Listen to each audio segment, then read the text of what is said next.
It is happening again. Hello and welcome to another birthday Blu-ray update video. This is a grand tradition that happens every year, although I would actually be intrigued to see how many years I have done this in a row, doing a birthday Blu-ray update, but you know me, love Blu-rays, and so whenever the birthday rolls around, Blu-rays tend to follow. My birthday present is still in the Amazon cardboard package.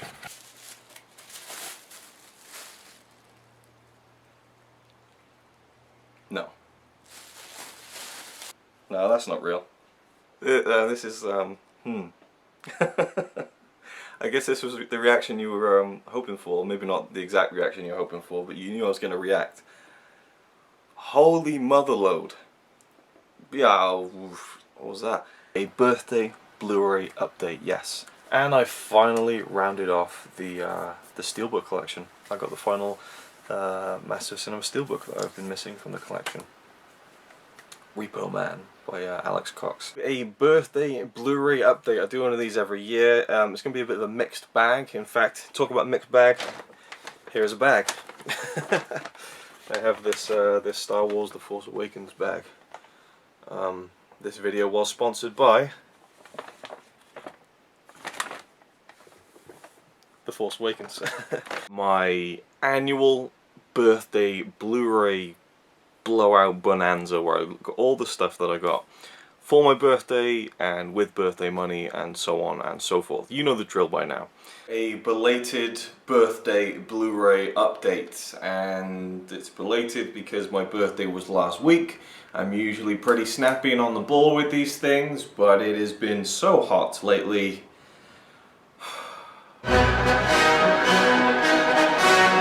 Most of this kind of isn't from my birthday. I went out today on my birthday and bought a couple of things from HMV with birthday money. But some of this is more of just a June Blu-ray update in general. And a lot of it is sale stuff that I've picked up from HMV. They've had a kind of clearance sale for the past couple of weeks. And I did relent and partake in the Arrow Video buy one get one free offer. Which, you know, you kind of get lured in by the, ooh, buy one get one free. But then the base price is like £15 per title, and so, you know, I think the 5 for 30 Arrow Video deal was a bit cheaper in the kind of the $14.99 base price. Buy one get one free. I think then it's £7.50 each, which isn't too bad. Nothing to be sniffed at, of course. And then there's the bigger box sets. I didn't go for any of that, but I got 4 Arrow Video titles, which I'll save till the end of the video for you Arrow Video lunatics who will probably just skip to that part anyway. So I got a few things, and first up I'm going to show you the things you're probably going to be least interested in of all the things in this video. I got 2 books right here which are relating to a series I'm doing on my channel. It have been since the beginning of the year, but it's been kind of intermittent, but over the past month or two I've been really diving deep into it, and that is my Lynch Fest series. So I picked up Lynch on Lynch. This is a series of interviews with David Lynch that go chronologically from his career as an artist and filmmaker, from Razorhead all the way up until, I think it only goes to Mulholland Drive. This was revised in 2005, I believe. And interestingly enough, this is a US edition. It's $18 on the back. But it's got lots of pictures and lots of interviews with David Lynch. So that's really cool. And I have read certain sections of this book in the booklets of some of his Criterion Collection Blu-ray releases, so I really want to dive into this and give it a look, and I'll probably review this book as part of Lynch Fest. And the other one is related to Twin Peaks, and it is the final dossier, which is tied into the most recent series of Twin Peaks, The Return, and is written by Mark Frost. And I know that some people they almost see this as not part of the Lynch canon of Twin Peaks, because this does confirm a few things, theories that people had about the new series of Twin Peaks, including one of my theories, which I don't think was really my theory, but it was the theory that I kind of thought of when I first saw a particular moment in Part 8 of The Return, and that's kind of confirmed in this book. So I know all like the spoilers from this book. I read them online when the book was first released, because it was like a hot topic, like is this going to explain anything from The Return? And it does touch on a few things post Part 18 of The Return, which is really interesting. Some might say it kind of takes away from the mystery of the finale of the show, But and again, you know, Mark Frost obviously co-wrote Twin Peaks with David Lynch. And I was actually flicking through the Lynch on Lynch book, and he talks about in Lost Highway, because he co-wrote that with someone, and the interviewer is asking him, you know, so who came up with that idea? And Lynch is like, well, it doesn't really matter, you know, when you're co-writing with someone, my idea, his idea, it then becomes our idea, you know. And I very much feel like Twin Peaks: The Return, you know, because David Lynch directed all of that himself, he kind of took what they both wrote and he made it his own in a way. And there is more authorship there for Lynch with the show.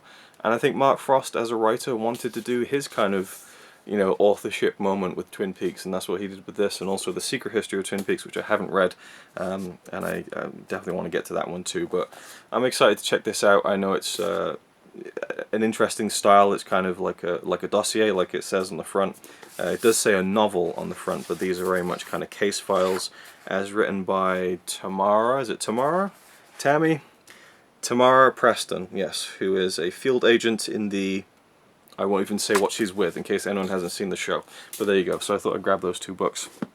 And the third thing that you might not be interested in, and these things are all over the place because we're in the process of moving again. Everything's all over the place. It's boiling as hell right now, but I'm trying to get through this video and talk about some of these Blu-rays. So this one, I had no intention of buying. Saw it on the shelf and thought, oh, you know what, I need that, and it seems like a new release. Yeah, 2019, Universal Studios. I know this came out a few years ago. 2014 it says from the back on the copyright, and it is Roger Waters' The Wall. So this is a film that was released a few years ago that takes the concert that Roger Waters mounted in, I think, 2010. I saw the show in 2011 at the London O2 Arena. So I wanted this to kind of commemorate the show that I went to, and I've always wanted to get it. I understand it weaves the concert and the story of The Wall in with other bits and kind of documentary portions with Roger Waters himself. But what really sold me on this, because there's a number of editions for it, this seems to be a brand new one, and I love the kind of the design here. This has some special features on a bonus disc, including the special appearance by David Gilmour playing Comfortably Numb live at the O2 Arena, as well as Outside the Wall featuring David Gilmour and Nick Mason, which were both posted online, like I think the week that they happened, but I want to own those in high definition as a Pink Floyd devotee. I really need those kind of, you know, those moments. And again, just to kind of commemorate me going to that show, because I think the film itself is from different performances in different cities. I know he ran that show worldwide for a very long time, but to have two videos from the arena that I went to see it in just a few days after those special appearances is kind of what I want to own. And so I feel like I've kind of completed that part of my... In fact, no, next I'll need the Nick Mason Saucer Full of Secrets release to kind of commemorate my going to that. But the thing comes out here, it's a really nice box set. And compared to the David Gilmour Live in Pompeii set, which for me kind of commemorates going to see him on that tour, this was only £20 compared to the ridiculous $50 that the David Gilmour box set was asking for. And this is a very, very nice release. The only thing is that we open up here, and the movie is in here, in this slot, and then the special features disc is here. This doesn't move, so there's like no way to really pull the disc out. It is a horrendous piece of design, and then inside you get a book of photos and some postcards. I won't go into all that, but it's a very nice release. I'm glad to finally own the film, but also to have that bonus disc with the special performances with Gilmour. Not that Nick Mason really does much performing on that Outside the Wall thing, it's kind of almost a joke, but I want to have that, I suppose. So there we go. Now on with the movies, which should hopefully be more interesting to people. So the HMV sale has been going on, so I'll just... Actually no, there's two things before that. This is all over the place. I'll just run right through these two. We have Jackie Chan in Operation Condor, Armor of God 2, and Jackie Chan in Chinese Zodiac, which is Armor of God 3. So he plays Asian Hawk in both these movies. This one came more closer to Armor of God, so I think this was maybe early 90s. Not entirely sure when this one came out, if not late 80s. But yeah, I think this is actually an upscale, unfortunately, but I really want to see the film, and you'll be seeing at some point a lot of videos from me on Jackie Chan, like a lot of videos. I'm talking hours and hours and hours worth that are in the can so far, and this will be added to that. In Chinese Zodiac, which is a more recent film, I think 2012 this one came out. 2014 it says on the back, I'm not sure. I felt like it was 2012. Either way, it was in the 2010s that this was made, and he went back to the. It was in this was made, and he went back to the Asian Hawk character and the Armor of God series. But the story behind this, as read in his book, is incredible. Just in terms of the story that he was inspired by to make this movie. So this movie could be awful, but I really want to see it just to see what he did with that incredible story, which I'll touch on in a later video. So that's the 2 Jackie Chan films that I grabbed. Now we have a bunch of sale stuff from HMV. Most of these are £3.99, which is some very good deals. Robert Redford, All Is Lost. This is a fantastic film. It's almost a silent film. You basically get an hour and 45 minutes of Robert Redford on a boat trying to survive with very minimal dialogue, if any, and it's incredible and it's captivating. And I believe this is actually the first film I ever logged on Letterboxd on January 1st, 2014. If not, it was one of the first films I ever logged on Letterboxd. These two, I believe, are both in the book, 1001 Movies You Must See Before You Die. The first one is Al Pacino in Scarface. I got this on VHS in 2009, started watching it, was bored senseless, and turned it off and thought that it was terrible. I'm sure I'll have a completely different opinion now, but at the same time, it's not one I'm excited to get to, it's one I have to get to. But I want to see it in the best possible quality. $3.99 is a good price. And I do like Pacino. I love Brian De Palma, so maybe this will be completely different for me this time around. And then this one is actually one I'm dying to see, and I'm kind of holding out watching it really. It's a Martin Scorsese film I've never seen before. It is Casino. Robert De Niro, Joe Pesci. I mean, do you need more than that combination? Those two actors and that director. And these are both, I think, like 3-hour movies. Yeah, both near 3-hour movies. But yeah, I'm excited to watch both of these for very different reasons. I want to see if this just, you know, plays a lot better than I remembered, and I think this is just going to be really enjoyable regardless, because everyone I know loves it. This was a Poundland pickup, and I was very surprised to see a Korean movie in Poundland, and it is from Park Chan-wook. Have heard nothing about this, but grabbed it purely because it was like a Korean film, and it just seemed like a rarity in Poundland, and it is I'm a Cyborg. So, you know, you can tell me whether that's good or not. I have no idea, never heard anything about it, but for £2 I thought it was well worth taking a stab in the dark. This is one I never would have picked up otherwise unless it was really, really cheap, and I did enjoy it at the time. I think I bought it almost more for the special features than the movie itself, and it is This Is 40, a sort of sequel to Knocked Up. I really did love all of these Judd Apatow movies around the mid-2000s, late 2000s, and this is a pretty good one. I love all the people involved, like Leslie Mann, Paul Rudd, Jason Segel, John Lithgow, Albert Brooks. I mean, there's an incredible cast.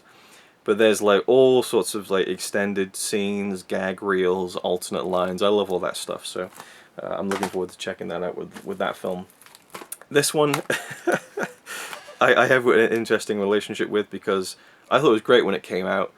Wasn't one I ever really felt like going back to. But it's in the book of 1001 Movies You Must See Before You Die, and it is Bridesmaids. But again, it's one of those comedies that has loads of behind the scenes kind of like, you know, outtakes, lines, and gag reel. I love that stuff. It's just fun to me. So again, for a few quid, I thought I'd grab it, and I need to watch it again to review it for the Epic Film Challenge too. This one, it really has just been like, the more I'm like separated from it, the more I want to watch it again. Haven't seen it really since it came out, and it is Tropic Thunder. I think I saw it like 3 times in the cinema.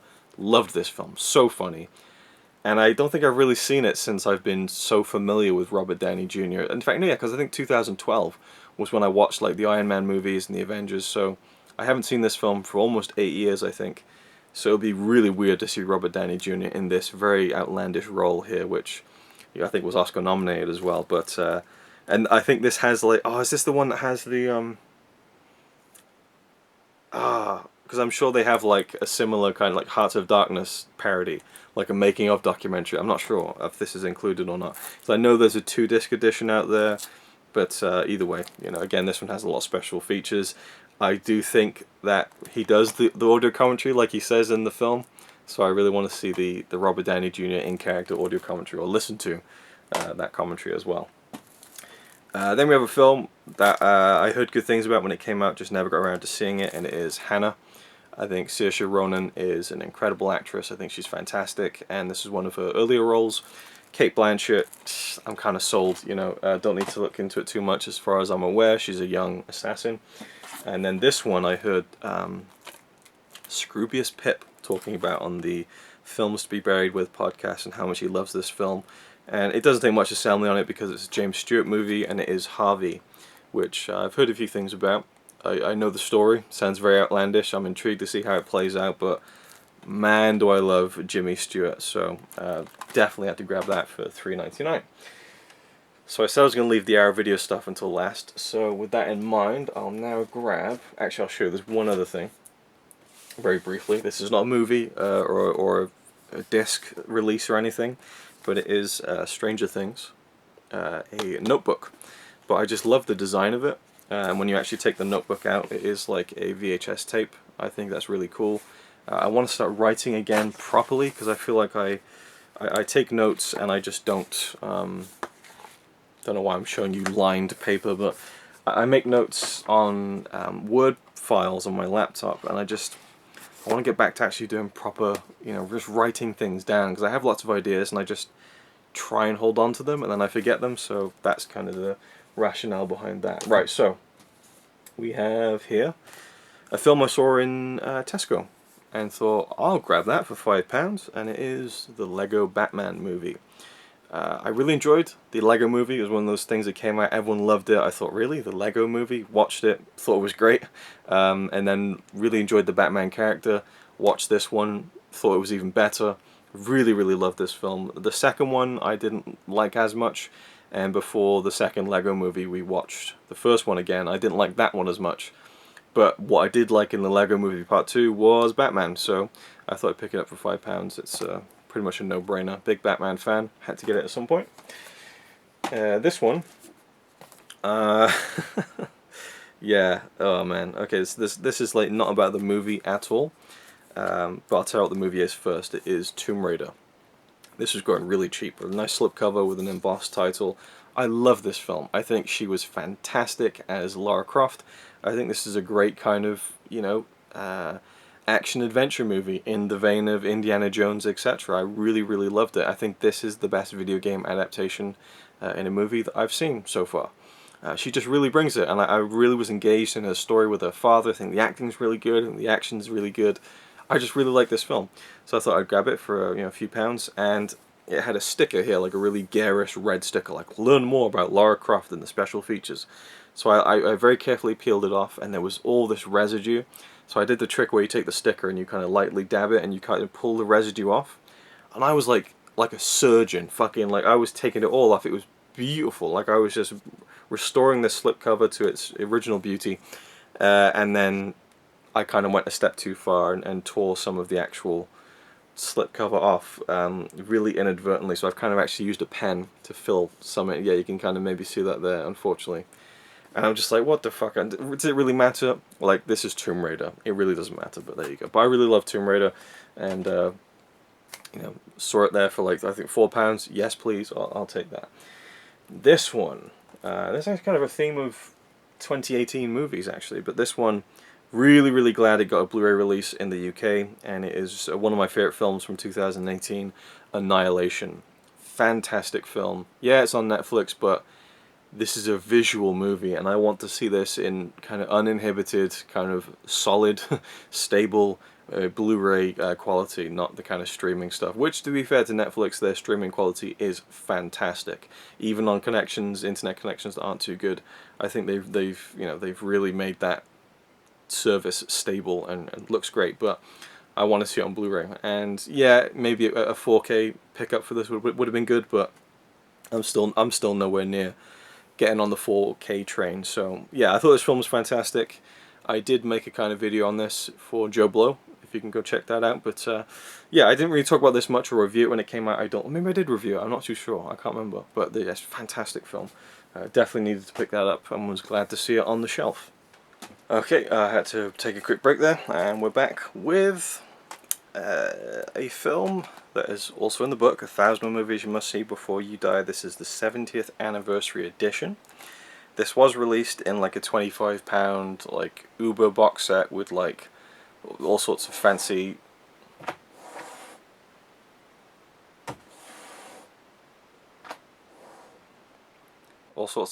cardboard packaging and art cards and all that stuff, but I haven't seen the film, so I just felt like a frivolous purchase.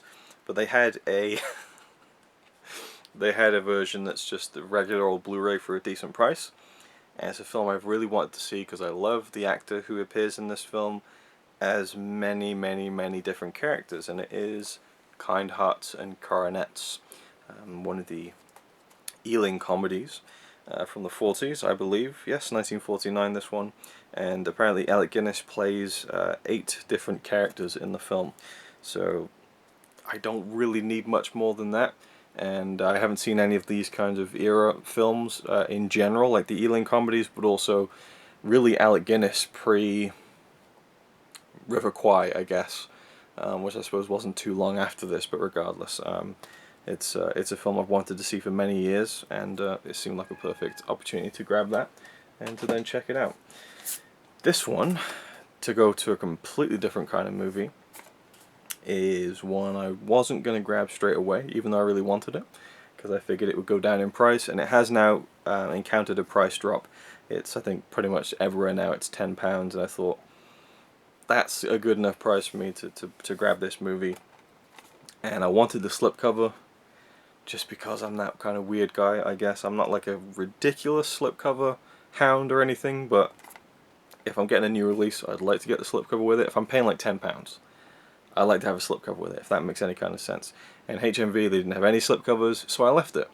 Went down to Tesco, and they had it with a slipcover, so I thought, I'm going to grab it. And it is one of the very best films of 2018, and one of the best superhero movies of all time. Spiderman Into the Spiderverse. It is a very nice slipcover, so I thought it was worth getting it for that alone.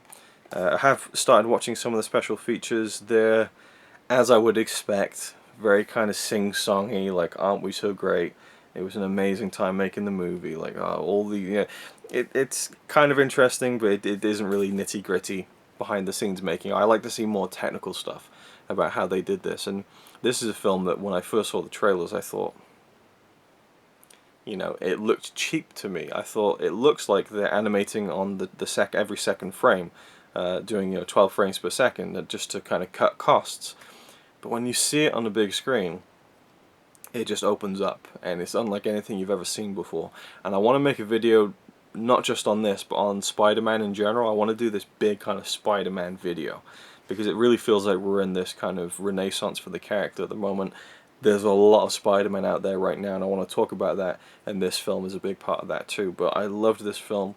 I think it's a phenomenal superhero movie. It's beautifully told. It is so artistic and incredible, and it really isn't that often you get to see a form of cinema get kind of reinvented.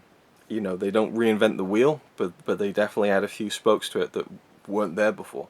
You know, so I really wouldn't be surprised to see people really taking this form and kind of using it in other places. Not to the sense that Toy Story brought about this new way of animated movies and then the industry just swallowed up that way of doing it, but I wouldn't be surprised if we saw some cheap imitations coming very soon, and of course I would be flabbergasted if we don't get a sequel to that film itself by Sony. This is the last one before the Arrow video pickups, and I've heard incredible things about this one, which is always tricky when you hear things that are that, you know, out there and really, you know, just heaping praise on a film. But I feel like the Koreans know what they're doing. I don't think I've really seen a Korean film, not that I've seen many actually, but I don't think I've seen a Korean film that isn't at least, you know, very good. And this one has gotten a lot of talk over the past year or so, and it is a film by Lee Chang-dong, Burning, which is, you know, again, I don't really like to dive into the story too much before I watch these things. I like to instinctually kind of look at reviews kind of in kind of half measures and go, that sounds kind of interesting, I'm going to try and forget like I read that. But I believe it's a murder mystery based on a short story. Yeah, even looking at the synopsis on the back, I don't want to read it. So I trust that this is a very good film. People whose opinions on films I really respect have had nothing but really good things, amazing things to say about that film. So I'm going to give it a shot. And finally we have the Arrow 4. So I'm not a big Arrow video guy, even though I have a lot of them. There's probably, yeah, there is some Arrow box sets there on the top. But a lot of the stuff they do I'm not that interested in. There's a lot of films they do I'm not interested in.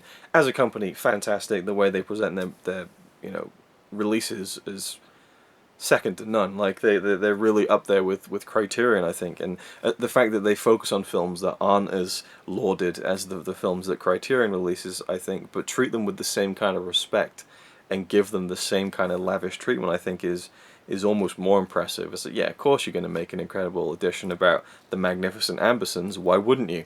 But then you take like this weird kind of, B movie, C movie, horror slasher from the 70s or whatever, and you give it this like deluxe treatment. I don't know, I kind of really respect Arrow for that, even if it's films that I'm not really interested in. So we have a really interesting mix here of 4 films. The first one I went with is a film I have seen, and this is the buy one get one free. These are all $14.99, so essentially I got 4 for £30, which would work out to, my math doesn't even, $7.49 per title, $7.50 I would assume. Yeah. So we have Ring, or Ringu. Ring, I don't know. There seems to be the kind of people aren't entirely sure how to say it, whether it's the Japanese title is Ringu or whether you should just say Ring. I don't know. Was there an American remake, or am I thinking of The Grudge? I think I'm thinking of The Grudge. But I remember in the late 90s this was very much seeping into pop culture a little bit. I just remember like the imagery from this film was becoming, and maybe that was because of the remake, I don't know. But I feel like it was late 90s I was hearing about this film, and it was a 1998 release, directed by Hideo Nakata. And I have seen this. I reviewed it in the Epic Film Challenge 2, 1001 Movies You Must See Before You Die. Take a shot every time I say that phrase. And this is a new release from Arrow. It's a 4K restoration from the original camera negative, approved by the director of photography, Junichiro Hayashi. So that's cool. There's a new audio commentary by David Kalat, who is a very good audio commentarian. I just invented a word there. I like his audio commentaries that I've listened to. There's interviews and an interview of the author and so on and so forth. So there's quite a few cool special features. I know there's a box set. Not too much of a fan to go all in on that, but for $7.50 for a nice steelbook of this, absolutely. I think it's a really, really good, unsettling horror film that I will definitely watch again. Dark Blue. I see Kurt Russell. I'm in. Next we have another film actually from Hideo Nakata. I didn't even think about that. But and I also have Pulse, which was shot by the same cinematographer, it says on the back here, but I'm not sure if Nakata did Pulse, but I haven't seen that one yet. It might be on the shelf behind me. Am I able to kind of squeeze it around? Yes, I am. It's right there. There we go, Pulse. No, this was Kiyoshi Kurosawa. Okay, so that was a Kei Kurosawa film. Anyway, so Dark Water with the cellophane hanging off at all angles here. I remember when this release came out and there were some screenshots, and I was really intrigued by the look of the film, and just that image on the front really drew me in. It's one of those kind of love that artwork situations, if you know what I'm talking about. Really got drawn in by that. And I want to watch more. Do they call it J-horrors? I don't know, but there's an interesting tone that Japanese horror films take, and I haven't seen nearly enough of them, so I thought I would grab that one. And finally we have a film that I'm really excited to get to, a Spanish-British co-production from director Eugenio Martin. It is a film that was mentioned by Graham, a Man v Film, on his Instagram page, and I thought, holy shit, this sounds amazing. Then last night I saw Jambo Shango, of Jambo Shango and the Randy Moles movie show, doing an hour video Blu-ray update from this buy one get one free sale, and he also picked this up, and I just am so drawn into this. I feel like the cover art is never going to live up to the film itself. The film is never going to live up to the cover art. It is Horror Express. I love train movies. It's one of my favorite genres that isn't a genre. It's my favorite genre that isn't a genre. It should be a genre. I can watch a film like The Commuter, which isn't that great of a film, but the fact that it mainly takes place on a train, I think this is awesome.